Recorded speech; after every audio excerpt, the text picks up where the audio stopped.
Welcome to Adrift in the Steam. My name's Rachel, and like the rest of the UK right now, I am too hot and I don't want to make a proper video. So instead, I'm going to try and give you as many recommendations as I can in 3 minutes for games that I think that you can play with your kids while you're stuck inside during this heat wave. First up, we have Yono and the Celestial Elephants. This is a Zelda type game where you can do dungeons and solve puzzles and do fetch quests and things like that, but the most important aspect of it is that you play as Yono, who is an elephant, and because he's an elephant you get to headbutt stuff and throw things with your trunk and trumpet whenever you like.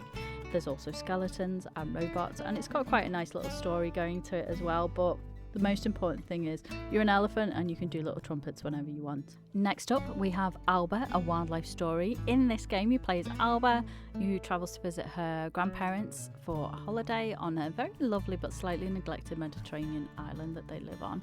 There is a wildlife conservation park that has been sorely neglected, and the local mayor and a developer want to build a hotel resort on it.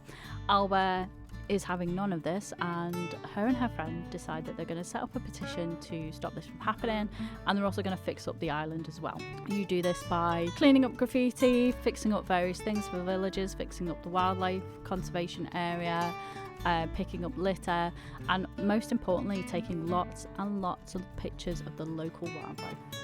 If you're looking for something slightly more challenging, might I recommend Alexx Kidd in Miracle World DX, which is a remake of the original 80s Alexx Kidd game, which if you played you know is incredibly annoying, but the best bit about the DX remake is that you get unlimited lives.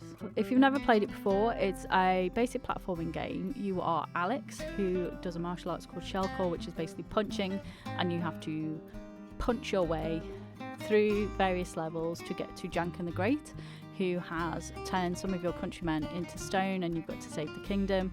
And you do this by playing a game called Janken Pon, or rock paper scissors, and no, I'm not going to elaborate anymore on it, just go and play it. My next recommendation is the very pretty game Burly Men at Sea. This is basically a folk story book come to life. It has chapters in it, and you pick different dialogue options and different actions that change the story of the chapter. Each one is about 10 minutes long, and there's 4 options per chapter, so it has excellent replayability, and it's also a wonderful game to play in short bursts. My final recommendation is the art game Passpartout, or the version I played, Passpartout, and the premise is that you are a struggling artist, and to get by and pay your bills, you have to do what all artists do, paint commissions. So you go around, you meet people, you have conversations, and you do commissions, and you can literally do whatever you like, and it's an absolute recipe for creativity and potentially chaos.